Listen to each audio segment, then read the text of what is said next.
Good evening, everyone. What a pleasure it is to welcome back Glen Erik Hamilton, author of the Banshaw Mystery Series, of which I think this is the sixth. Have I counted right? Sixth, yes. I have. Awesome. All right. So Glen Erik, let me look up my notes here. His thrillers have been called a perfect mix of serious crime and caper movie. This is Island of Thieves, the book that we're talking about. I love the cover design. And we're showing you this because, as it happens, not one of us has a copy of the book in hand, but it's a beautiful cover, and it certainly reflects the setting, which Glen can talk to us about with Deborah Crombie, who's been kind enough to join us, of the islands and so forth, or the enclaves of the rich, as I understand it, where this book takes place. Van has recently moved back to his native Seattle after years of exile in places we won't name, and seems very happy with it. Deborah Crombie is joining us from Texas, and I just asked her for an update on her work, and well, you can give us one. So as we move along. Anyway, thank you all for joining us. And Deborah, I'm going to turn this over to you. Well, I appreciate Glen asking me to sit in on this tonight, and I had a chance to read the book, which I just enjoyed enormously. It is a roller coaster of a book. Well, thank you. I gave a shout out. We did one of our regular What We're Reading post on the Jungle Red blog today, and I gave a shout out to Island of Thieves, and one of our regular commenters said, "That's the book that kept me up all night." That's great. Wow, that is like the best praise, isn't it? Thank you. That's the best compliment. Yeah, isn't that the best compliment you can get, is somebody losing sleep over one of your books? That's Yeah, I lost sleep over it too. I have to admit, it was like maybe 2 a.m. So, but you get to that point in this book and you have to finish it. You just have to. It's just great suspense. And I was just thinking when we were looking at the cover, what fun this would be to adapt this for movies or some kind of visual. He's such a great character. For those of us who aren't familiar with the series, could you just give us a little background about Banshaw? Sure. He was brought up by his grandfather to be a professional thief.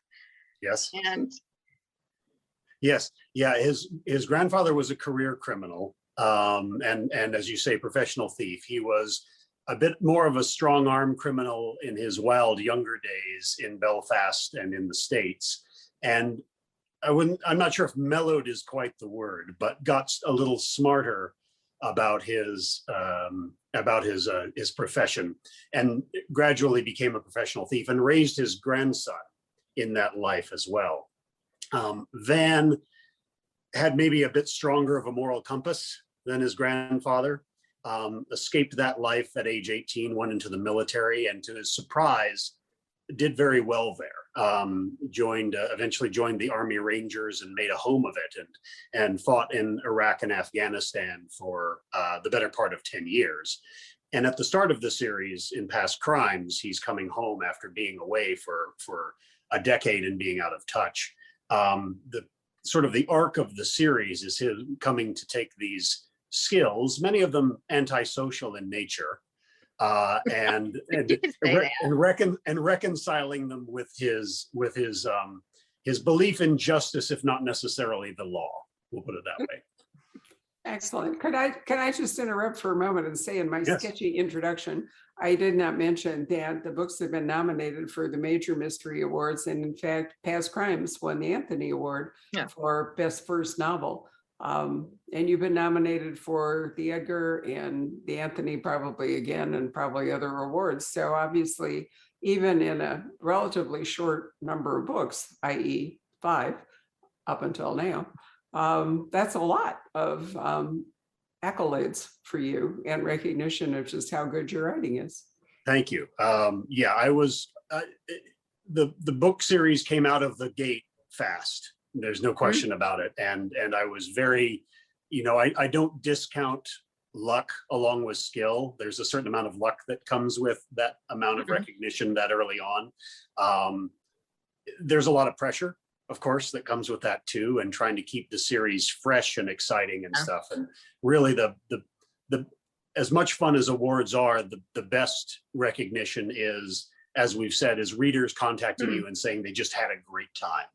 You know, that's it. That's what it's all about. That's what you want with every book, certainly. Well, Van is such an interesting character, and he's facially scarred from the things that happened to him when he was deployed. And did you have any fictional inspiration for this character or personal inspiration? Well, fictional inspirations, I mean, there's all the books I grew up reading, like the Travis McGee series and Bernie Rodenbar, the Lawrence Block's wonderful burglar series, Patricia Highsmith's Ripley. You know, all of these characters exists on the edges of polite or criminal society to a certain extent. And I always knew if I was going to write a character, it would probably be somebody like that. I didn't have a lot of interest necessarily in strict police procedurals or things of that nature, because there were people out there who knew that world a lot better, who knew law enforcement a lot better and could write about that more closely. And plus, I like people who break the rules. It's just, you know, at least fictionally, it's a lot of fun. But I wanted Van to have both emotional scars and some physical ones along the way. Also, it formed an interesting challenge. He's very distinctive looking. You know, the left side of his, in his first deployment as a ranger, the left side of his face was torn up pretty badly. And he got the best plastic surgery available, but it's still very noticeable. And so, you know, it's not like he can slap on a fake mustache and fade into the crowd. Right. He has, if he's going in disguise, it has to be pretty elaborate, or he has to be very careful about where he shows his face. And I thought that was an interesting challenge for a guy who likes to be unnoticed a lot of the time. Yeah. I thought about that a lot when I was reading this book, is how he would manage to pass unnoticed in the things that he has to do in order to get him through the progress of this story. Yeah. This is going to be interesting to talk about, because we don't want to give spoilers. No, we can mention that it's perhaps optimistically it's set in July of this year. So I had to make some guesses about where we would be in COVID and masks and everything else, and he uses that to a certain extent, as the fact that, you know, everybody's masked, or a lot of people were still masked in the book. So him walking around with his face covered is a lot easier than it normally is. Also, it's a nice July in the book. Yes. It's nice. I was going to ask you how you were doing in Seattle. Is it still roasting?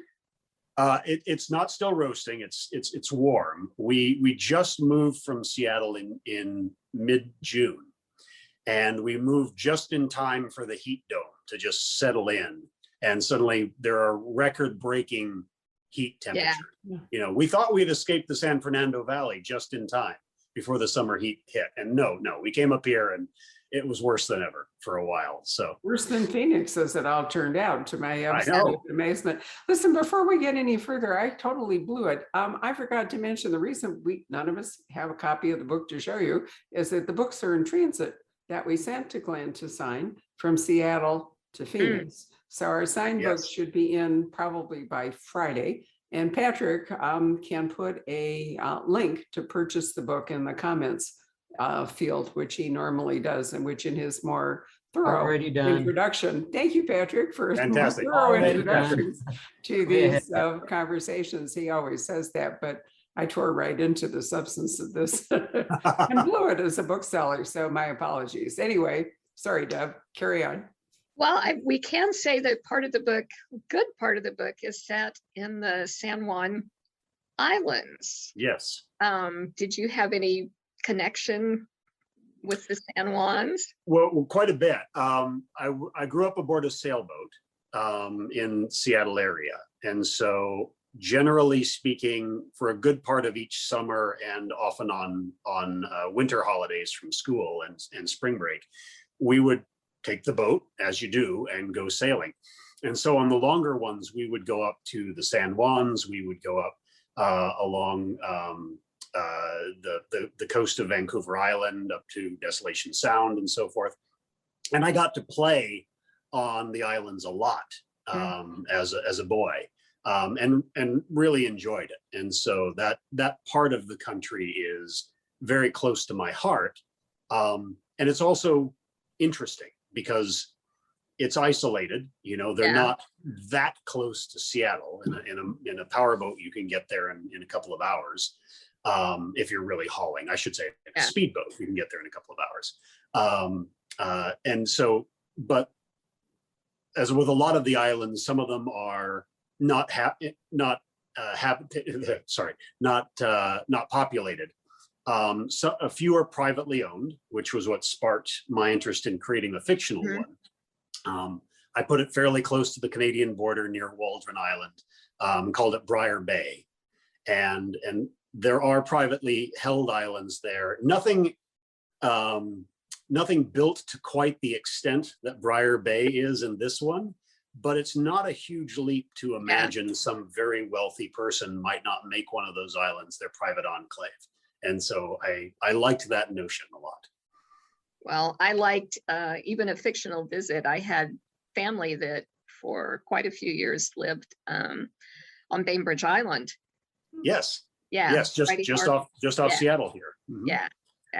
So it was nice to have a little visit. So can you give us a little synopsis that doesn't give too much away? Sure. So in Island of Thieves opens with Van doing something that he does a lot, which is breaking into a place. But for once, he's not going to get in trouble for doing it because he's actually been hired by a company to do penetration testing of their security, and see how, see whether or not things match up. What he doesn't realize is that this is a test for a larger job, and he passes with flying colors. And the head of the company, who is the business magnate who has built up Briar Bay into his flagship sort of showpiece of his company, he has intentions of making it kind of a Camp David West for political mucky mucks and CEOs and the like. He's just created this as sort of a family retreat / business center, and he wants Van to ostensibly protect the valuable art gallery that's there during this maiden voyage of the center while a lot of people are visiting. He tells Van that's because he suspects that one of his compatriots in a game that the rich men play with one another will attempt to steal something from the gallery, sort of a way of counting coup on one another along the way. And so Van is there to see if he can prevent that from happening. While he has his doubts about it, Van accepts the job. And this being a thriller, things don't quite go to plan, nor is Van being told the entire story. It would be a very dull book. It would be a very dull book. And I don't think I'm revealing more than the book flap to say that it isn't long before he stumbles on a dead body lodged in one of the crevices of the rocky shore. And because he's the one who's discovered the body, and because he's a large, scarred newcomer to the place, he's the one the police are perhaps looking the most hard at. And it only gets worse from there because, again, it's a thriller, and that's what happens. Can we talk about Amtrak? Is that too much? Yes. No, let's talk about Amtrak. Did you get to do that? Did you get to do all your research? I know you wrote this book, the bulk of this book anyway, during the pandemic. I did. Yeah, it's not a coincidence that Van travels further in this book than in any other book, just because I couldn't, because I couldn't get to do that. I have traveled by train quite a bit, including one to, Barbara mentioned, I think, Left Coast Crime from last year, which was a one-day wonder, right? It started in San Diego, it went half a day, and they had to shut it down because the county rules on large gatherings changed. I took Amtrak to that because we were in LA at the time. It was natural. I like traveling up and down the coast that way when I can. And I did want Van to be on various conveyances in this one, planes, trains, and automobiles. And so I wanted to have at least part of it on train because it offers a chance for conversation. It offers a chance for getting trapped aboard a train. And I thought it would be a lot of fun. So I couldn't take that trip myself. Fortunately, through the magic of YouTube and many people who really like trains, there are a lot of videos about the sleeper cars in question. And I was able to watch a lot of those. And my hope is that the family actually gets to use one of those before very long here. Mhm. So where does the train run? If we're in the San Juan Islands, I'm sensing a sort of a discrepancy here. We're in the San Juan Islands, minor spoiler. We're in the San Juan Islands for about the first act of the book. And then we're back again later on. A lot of the rest of the book is Van running like a rabbit from literally cross country.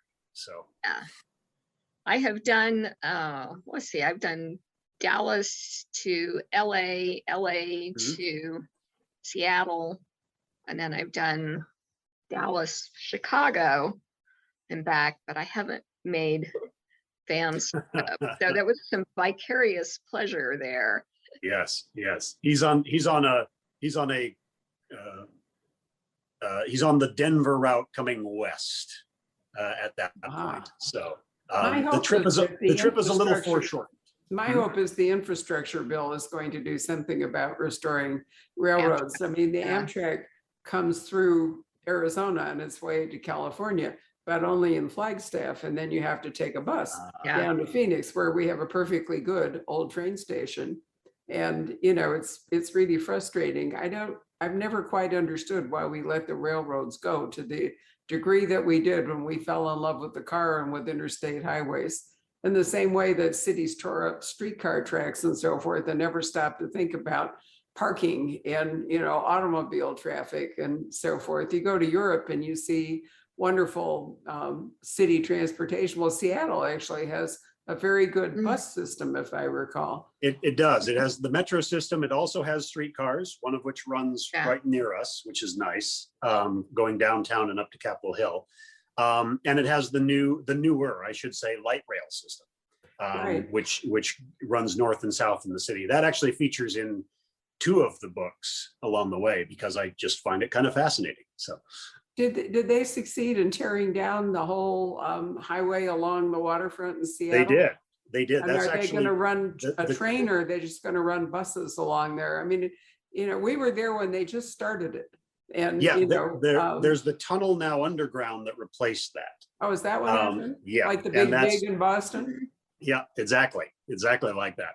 And so the tunnel is operating now. So interesting enough, the tearing down of the viaduct is a central part of the 5th book, A Dangerous Breed. There's a scene set on the viaduct as it's being torn down. And the light rail tunnels through downtown feature in Island of Thieves quite a bit. So I got to explore those in the location scouting. A transportation book. I love it. A transportation thriller. It's a new genre. They're playing boats too. And boats. Right. Yep. Yeah, he's on board pretty much everything at some point in this book. It's motorcycle, not in this one, but he's been on motorcycles a couple times before. Yeah. So you left one out. I did. There was no real way to get him onto a motorcycle and have it make a lot of sense. And I cut the skateboard seat. I just cut that right out. So that's too bad. One of the things that I really liked about this book, other than the, breakneck nonstop action, we have these little interludes and we get a sense of Van has created what I think of as a found family. I really like. It's not blood relatives, it's the people that come into your life and you decide that they are important and you want to be associated with them and you make commitments to. And tell us a little bit about that. And Van is very definitely a chosen family guy. He doesn't have a lot in the way of blood relations along the way, that, or certainly not ones that he's close to. And it's sort of a chosen family situation, although I'm not sure Van is the one who did the choosing. Yeah. In a way, his closest friend, one of his closest friends might be Abbie Proctor, who's the neighbor of his grandfather when his grandfather was alive. She's 80 years old. She's tough as nails. She's about 5 feet tall and suffers no fools, and is the first one to kick Van in the shins when he's being a jackass. And I love writing Addie. She is one of my favorite characters, absolutely. Not least because she forces Van to engage emotionally where he would rather dodge the question. And that's a lot of fun. And he's become responsible for these chosen family members, including Addie's foster child, who made an appearance in the 3rd book, or came into the story in the 3rd book, named Sindra. And Sindra is, like Van, the child of criminals. And so Van sees a lot of himself in her. And as she's gotten older, she's now about 15, he's trying to keep her on the straight and narrow while not necessarily setting the best example himself. So, yeah. And she's got a lot of abandonment issues. She does. But the vulnerable teenagers and the chosen family stuff really resonated with me, since I've done some of that in my books too. Yes. And that's actually a great segue. Hang on. I got it right here. We don't have a physical copy of my book, but I do have a physical copies of Deb's, which I just finished reading today and absolutely adored it. It's fantastic. If you like series with a lot of character development over time, the Gemma and Duncan series is just wonderful for that along the way. So I'll be taking a page from your book, Deb, as I think about these relationships ongoing, because it was a terrific read. I really enjoyed it. Plus, there's a lot of really good food. Yeah, and a lot. I know. I was so hungry reading this. I want those Irish dishes they were talking about. And so. Well, Deb's done that in several of her books. And then she had a marvelous book about the tea industry, which I absolutely loved. I reread that, Barbara. You what? I just reread it. I hadn't reread it in years. Wow. Well, I'm trying to remember, when did you write your first Gemma? It started out as Duncan and Gemma, and I noticed that Glen reversed that. But when was the first book? Because I remember you and I did a talk on your 3rd book, the one I always get by the wrong title, at a Left Coast Crime. Yeah, Leave the Grave Green, right? Or no, actually, I called it Leave the Grass Green. Yeah. I always have gotten the title wrong. So when was that? Book was 1993. Right. It was so I opened the store in 89, and I remember you came along as a rising star fairly soon after that. So we've been together for your entire career, which has been wonderful. And fortunately with Glen Erik as well. But unfortunately, I remember everything I've ever read. So I don't have to go back and reread it. But tell me how it was for you. I really, really enjoyed it. I actually reread Dreaming of the Bones first because, which I don't think I had ever reread. That book was a difficult book emotionally, and I think I never really wanted to go back and revisit it. And I had a friend who has never read a crime novel, much less any of my crime novels, and that was the book that he bought. And he reads literary Barbara Kingsolver and Annie Dillard, Wendell Berry, and he's a farmer. And so I thought, well, I just wonder how that book is held up. So I picked it up and read straight through it. And I had forgotten details of the plot. So it's been a long time. Well, you broke a lot of structural, what is the word, conventions when you wrote that book, Dreaming of the Bones, because the first body doesn't swan up until 150 pages into the book. And you say, I do remember it. And it was a marvelous reading experience. I really, I like your London books, but I have to say that much of what I have learned about the British countryside, I have picked up from your other books. And, the Todds wrote their last Oh, the newest best. Rutledge. No, the Rutledge book, Rutledge.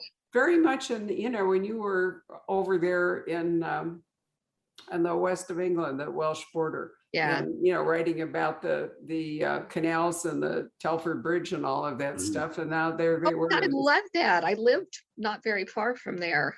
Chester, right. Yeah, Chester. Yeah.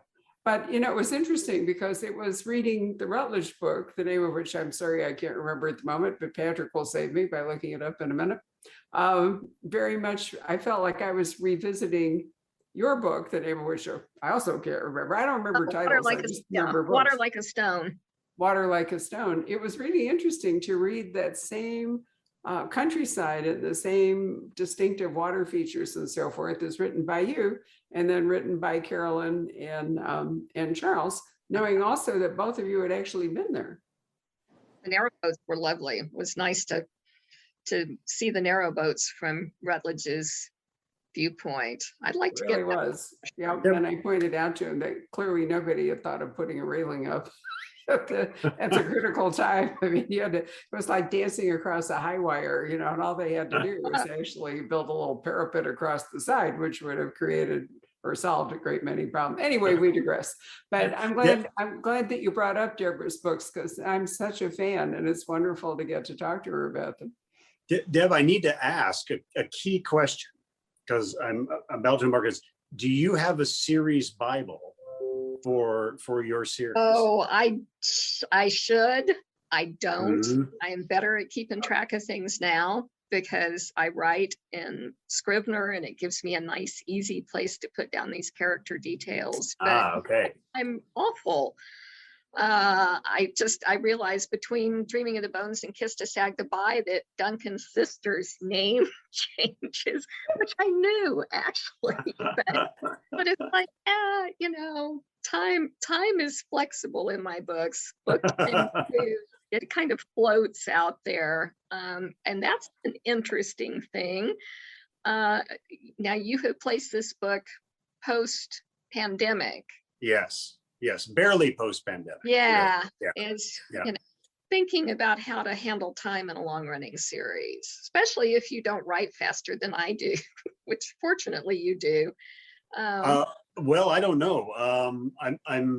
I skipped 1 year. I've been averaging a book a year, but I did miss 1 year in there for a variety of reasons. But the time frame of especially the first 5 books all happened within the space of about 2 years. If you were clever enough to read them all and then count when things happen. So even though this book is 2021, and Van, if you're looking at past crimes, got out of the military in 2015, really it's only been about 2.5 years in book time. Yeah, so it's that flexible time that we all deal with as authors. I did not want to have Van age in real time, because I didn't want to. It was too the first couple of years out of the military were just too rich for it to explore. I didn't want to skip over that. Yeah. Well, and the other problem is the Rebus issue, right, where you age your character Rebus in and real Bosch, time. and and then you got to write them out, retire them, bring them back.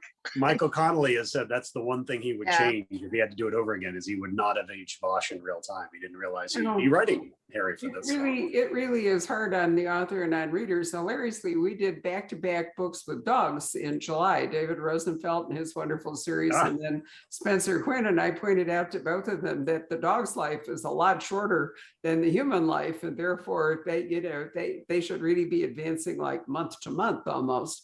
Well, I'm slowing down. I'm slowing down the space between books because of the kids and the dogs and the cats too, but particularly because I don't want to age my kids out of the series any faster than I have to.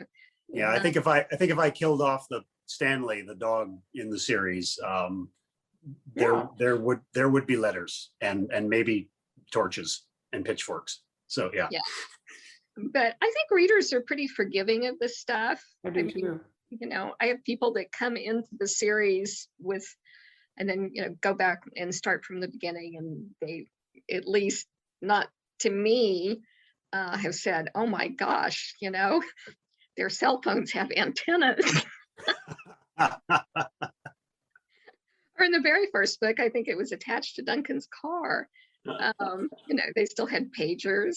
And I have fixed a couple of the books in a specific time frame, which I now wish that I hadn't done.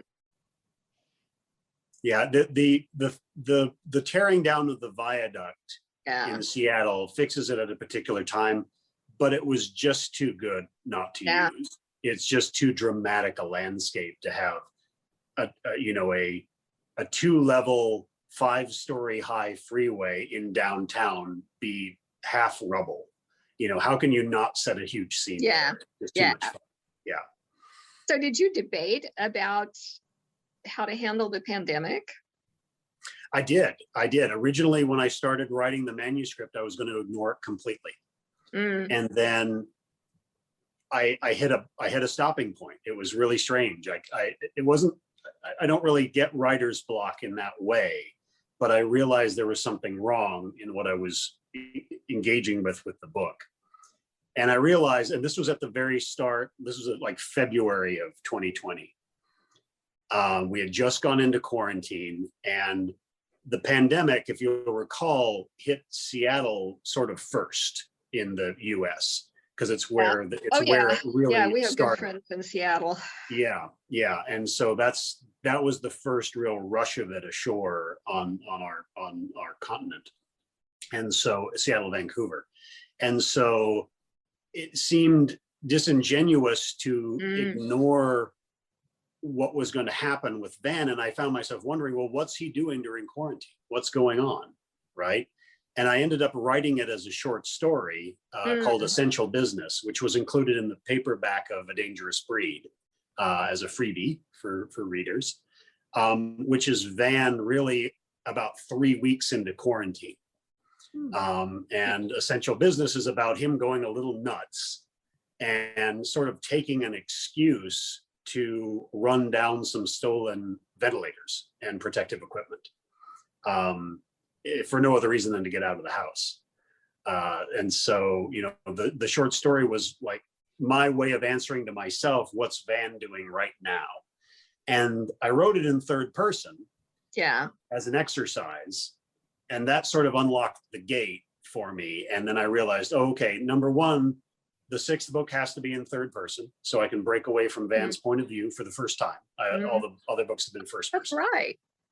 I didn't even think about that. Yeah, and then I could do more of a standard thriller structure of setting up stuff that the reader knows about, but the hero doesn't, and it's the of when's he going to run into this? And it's great pacing. Yeah. Yeah, thank you. Thank you. Yeah, it allows you to do different things with pacing too, and I really enjoyed it. And so the book I'm working on now is third person as well, for that same reason. I will go back to first person, but I might pull a Lee Child and alternate a little bit because it is fun. You get to flex different muscles and try different things, and it lacks some immediacy of first person, but not that much. And structurally, I love to play with structure. So I'm very interested in reading the one you mentioned where the body doesn't show up until like page 150, because I like reading books that take what the expected structure and mess with them. So it's called Dreaming of the Bones, and the Dreaming of the Rutledge Bones book, the Rutledge book that I couldn't remember the title of, that is like Deborah's book in Chester is called A Fatal Lie. Thank you, Patrick, for using the chat feature to remind me, which he's getting used to. I need a prompter more than I go along. Could we talk for a moment, Deb? There was a very good article in The Big Thrill about Glen, and I was especially interested in a quote from you that says, I hope I can read this on my phone, which I've been fiddling with. I've been fascinated by the private enclaves created by the extremely wealthy, especially when those estates serve as both a display of their status and as a place of business. Everything in the book has a basis in a real place, even though you made up the island. But do you want to embroider a little bit on the whole private enclave thing? Sure, sure. I mean, we live in a society now where the personal lives of even the very wealthy are under far greater examination than they ever were, right? Between pop culture reporting and business reporting, they've kind of meshed. And we find the ultra rich pretty fascinating, right? Look at Succession, look at everything else. We're kind of curious about how they live. And there's a lot more reporting on them than they used to be. And I liked the notion of a business magnate who sort of embraces that and makes his showpiece business center also something of a private home, right? And he's made it, again, not to spoil anything, but it is a showpiece. It's meant to impress, right? It's designed to catch your eye, and it's designed to have articles written about it and people touring it, or at least the invited people touring it, journalists and whatnot, and it's so I was sort of fascinated by the idea of it's a home, but the home is sort of a public home because it's intended to show off his influence and his power, right? And not coincidentally, we explore how other family members maybe feel and his business associates feel about this thing that he's created. Formally. They seem to go two ways. Either they're somewhere in the middle of Beverly Hills where, tour buses can go by and everybody can admire them, or they're extremely isolated, which also leads you to a whole lot of questions about environmental impact. And there's a wonderful new book out by Nicholas Butler called Godspeed that we talked to him last week about a home like that being built outside of Jackson, Wyoming, in a relatively inaccessible place. But what effect does that have on the environment, on the wildlife, the whole bit? And so it seems to me that these enclaves of the rich tend to run one way or the other.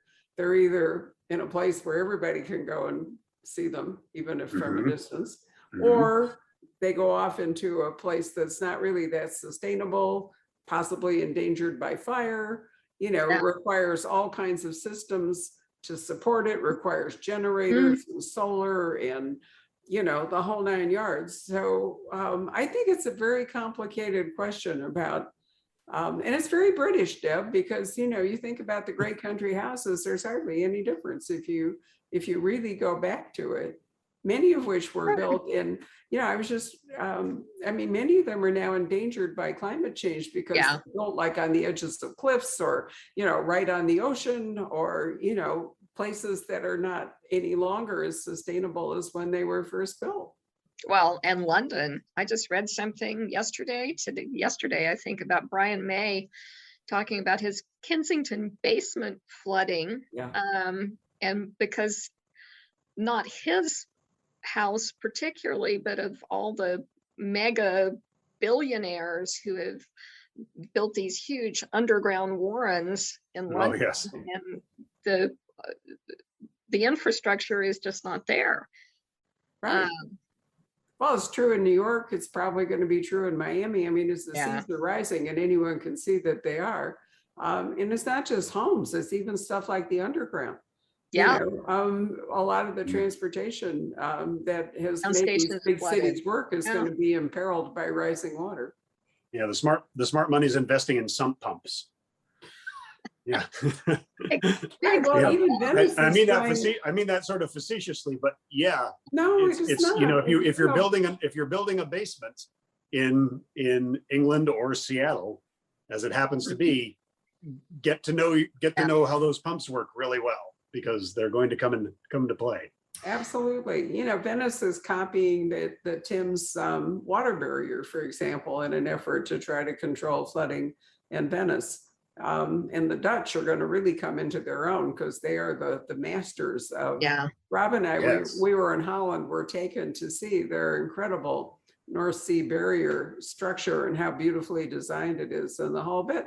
But then in the recent flooding, a lot of the dikes broke that were not facing the North Sea, but were rather where the rivers were overflowing. as in Belgium and in Germany where all this damage occurred. So even the Dutch, we're not immune to that. I do think that climate change is going to have a dramatic impact on the way we live, both in cities and without. Well, the Dutch are a great example because the strain on the system came in from an unexpected side because of the floods, right? And the other bad news for them is that, as I understand it, that because of the way the underlying geology works, as the ice is melting way up north, it's tilting Holland into a worse position than it was. It's like a teeter-totter that is going bad. And, obviously the world has lived through climate change before. I mean, we wouldn't have coal under the Arctic and all the rest of it if, we hadn't had these enormous periods of warming and cooling, but we're not really set up for that. No. So I think it's an interesting feature of coming thrillers, one of which the world will do fine. We might not. We may not. Like the dinosaurs, right? They didn't expect the comet. I think that's true. I think the planet will regenerate itself. And in fact, it may be the planet's way of getting rid of us. I mean, that's an interesting thought. It won't happen in our lifetime, but it does occur to me that it might be Mother Nature's corrective. When some species becomes just impossible to sustain, and perhaps the dinosaurs were like that too. If that was a comet, it wasn't really Mother Nature. Right. Or volcanoes do, an unbelievable amount of damage. You remember we were all stuck when the Icelandic volcano went off? I was just thinking about that. I was stuck in England. Well, I was actually in Germany and managed to get back to London, and then was stuck in London because nobody was flying. So even these San Juan Island places can be that you're writing about in this book. Oh, absolutely. Really swamped if the sea rises. Yeah, absolutely. And some of them are quite high, relatively speaking. They're essentially sort of buttes and bluffs in the middle of but not all of them by any means. I'm sure some of the beaches that I played on as a kid probably aren't there anymore. Yeah.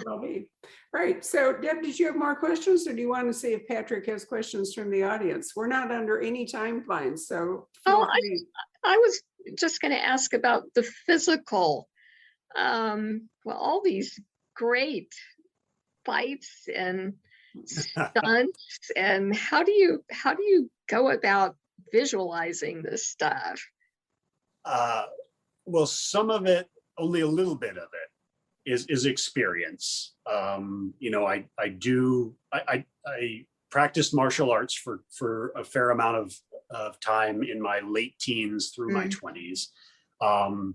My father boxed and did judo when he was quite young and taught me some of that. And then I later got into boxing, and I still enjoy working out at boxing gyms and the like. So I'm familiar with getting punched and kicked, and punching and kicking, right? So there's some practical knowledge there.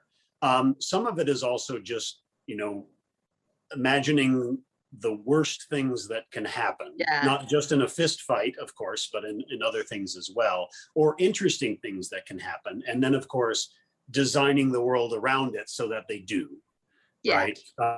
There's, again, not much of a spoiler, but there is a short car chase near the middle of the book that I thought, what if it was off the streets and in somewhere else, like a cemetery? For example, right? And I thought, okay, that's kind of interesting. Let's play with that a little bit. And so, we get to invent our worlds, Deb, as you know, and so we can create whatever circumstances make it more harrowing along the way. There's a fist fight, and then there's a fist fight on the edge of a cliff, right? Suddenly it's a lot more interesting and harrowing for our protagonist, and that's a lot of imagining it. I try to keep things to an appropriate level of heightened reality, I think, as we all do when we're writing mysteries and thrillers, right? Things aren't real, but they play by the rules that we set, and almost every movie does that in terms of dialogue, in terms of action, whatever happens. The movie sets a tone, and then if it's smart, tries to keep within that tone to a certain extent, so the audience doesn't just throw up their hands and go, "Eh." Well, and Van's no superhero. If he gets punched and kicked, he hurts. He hurts. And Yeah, that really pulls you into the book in a visceral way. Yeah, I didn't want to make the sort of hero who, and these heroes can be fun to read, but I didn't have a lot of interest in writing a hero who gets punched and then 2 chapters later he's forgotten about it. It's like, no, getting punched hurts a lot. And you're going to feel it for some days, and you're going to wonder, am I going to lose that tooth? Yeah. Yeah. And so that was more interesting to see him battered and still going, still making himself. Van gets knocked down a lot, but he is also the kind who will get up one more time than the other guy.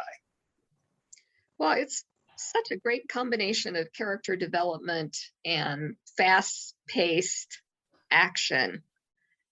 Thank you.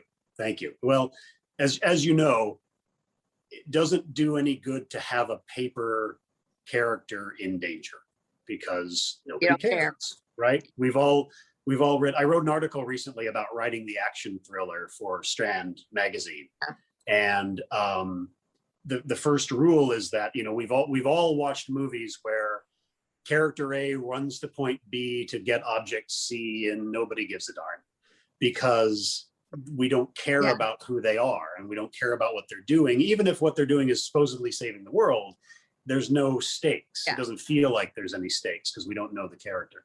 So you got to understand why you should care first. And, I think turning it back to your books a bit, we care a lot for Gemma and Duncan and Melody and these other characters, and their travails both in solving the crimes, but also romantically and with their families and so forth. And it gives it things, if you'll pardon the clumsy tie-in to your recipes, a lot more flavor, a lot more spice when we want to know how Van will survive the fight. We're also wondering how he's going to repair things with Syndra, because he's messed up that too. So do we have questions, Patrick? Let me ask you one before Patrick pops in. You've already told us, Glenn, that you're working on a new book, which I'm assuming is another Van Shaw, although I didn't. It is not. It is not. Aha! No. Assumptions are always a mistake. All right. What is your new book? I'm taking a crack at, with the move back to Seattle, I'm taking a crack at a standalone.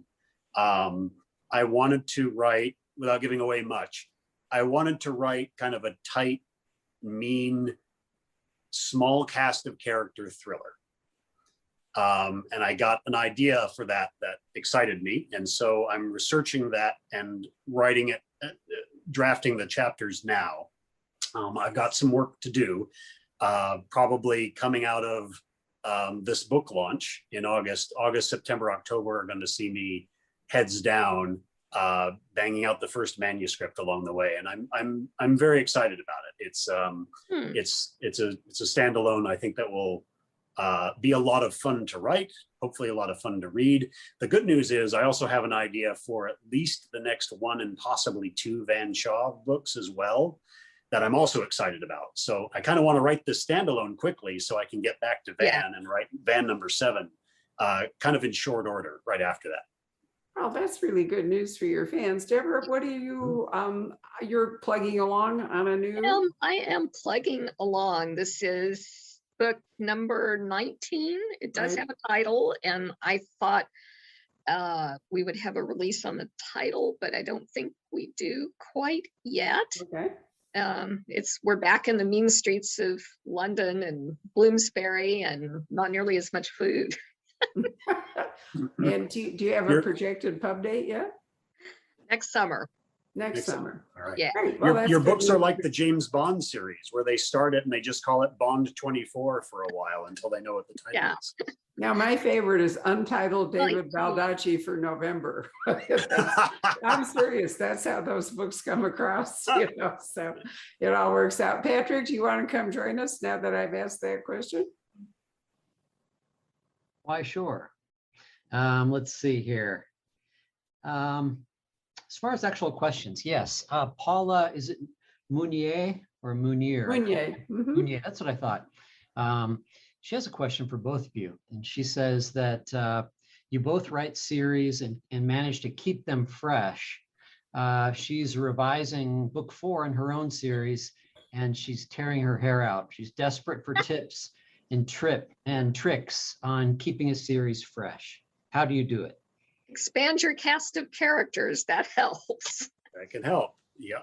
Yeah. Agreed. Yeah, new characters and new characters in different combinations. I mean, one of the things I really like is, I think my regular cast isn't the size of Deborah's yet. It will be over time, I'm sure. But I do have a regular cast of characters, and I'm just like, well, what if Willard met Addie? And Willard is a character in previous books who's this enormous man who was an associate of Van's grandfather. I'm like, what would their reactions be to each other? That's always fun too.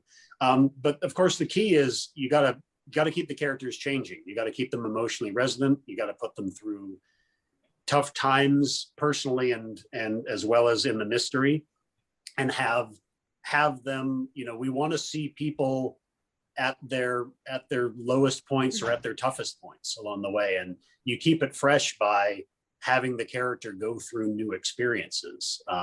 And while you might not be aging in real time, like we were talking about, you can age them enough that suddenly they've got a new wrinkle in their life that they didn't expect. How much backstory do you have to put in to orient, potentially new readers that have never read the books before? Oh, that's tough.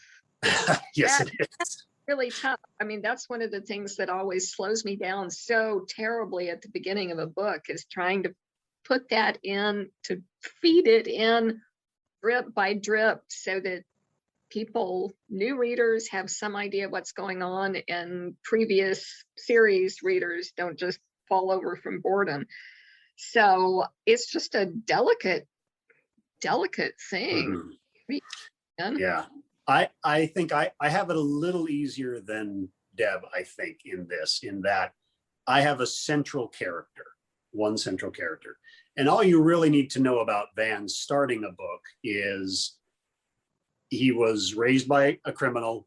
He's very good at stealing because of that, and because of his own knack for it. He's a bit of a genius at it. And he was in the military.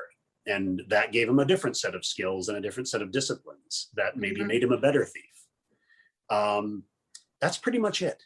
The who he knows and how they relate to each other and stuff can just come out as you meet the characters along the way.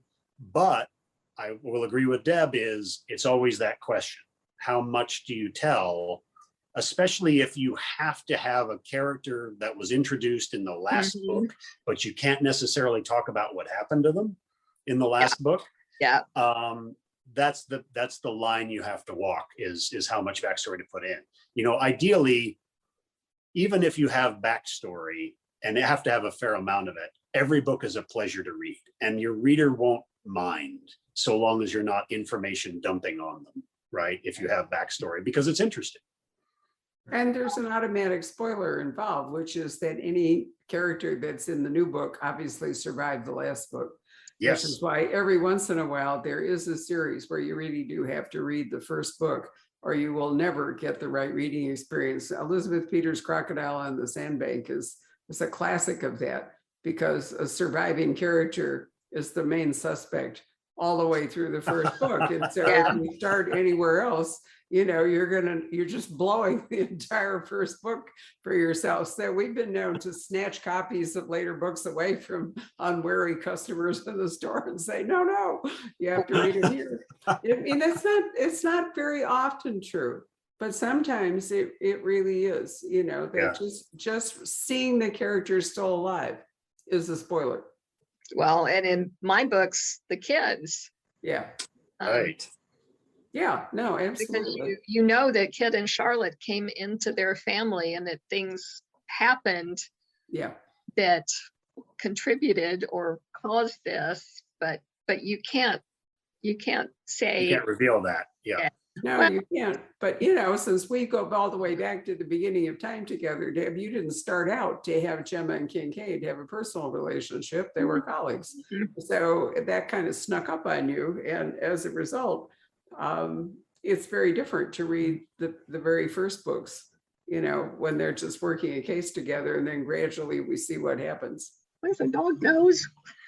Oh, hello, there's a canine in the room. Love it. That's him. Patrick, anything else? Yeah, I wanted to ask Glenn, I know that there have been any number of series that feature, I think of gentlemen burglars and Mhm. thieves in various different capacities. And they have a, very specialized set of skills, which are always interesting to read about. And I remember Joe Gores, had, when he Yeah. came to the store with his lock picking kit. Mhm. And it's always interesting as a reader to, to have an entree into that, very specialized secret world. Were there any writers that inspired you when you took this on? Yeah, well, I mentioned, of course, the Bernie Rodenbar series, which is of course more humorous in nature, but of course, Bernie is an absolute genius with locks. Van shares a little bit of that, although I don't know that he's quite as brilliant as Bernie.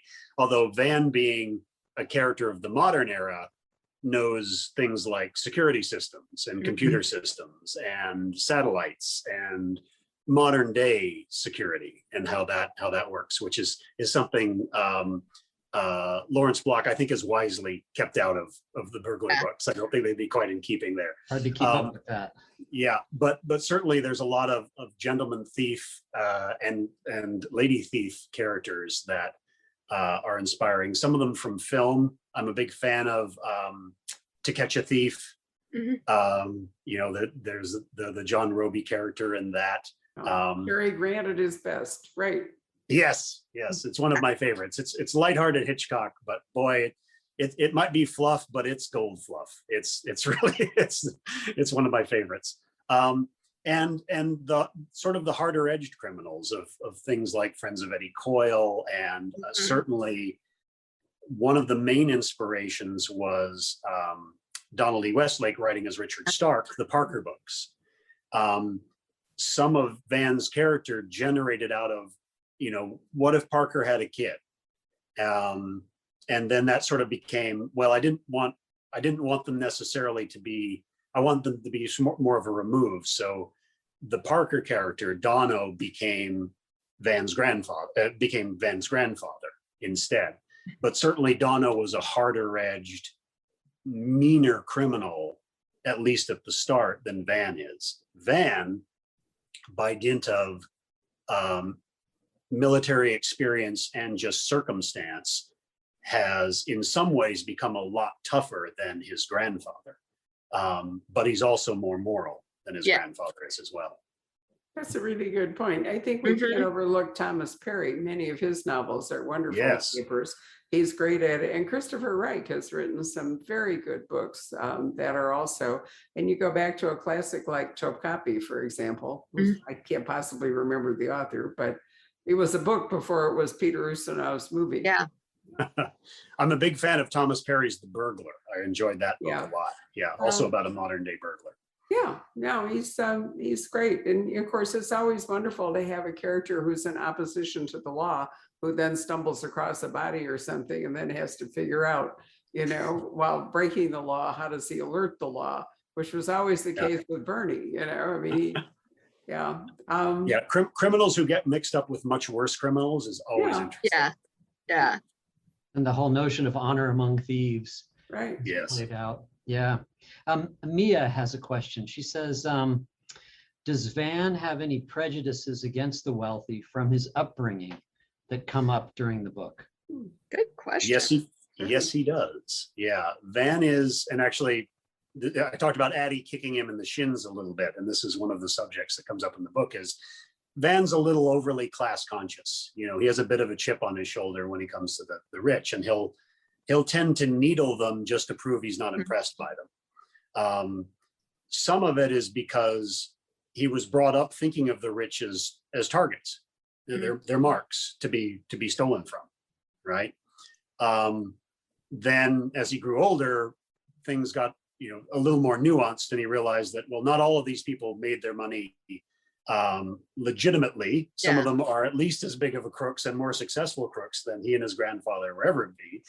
Yet some of them made it perfectly legitimately and are reasonable people and philanthropists and, and people who are trying to make a difference just as he is in his community, right? And so he does confront that a little bit in Island of Thieves, a little more directly. He's rubbed shoulders with wealthy people before, not always to his benefit.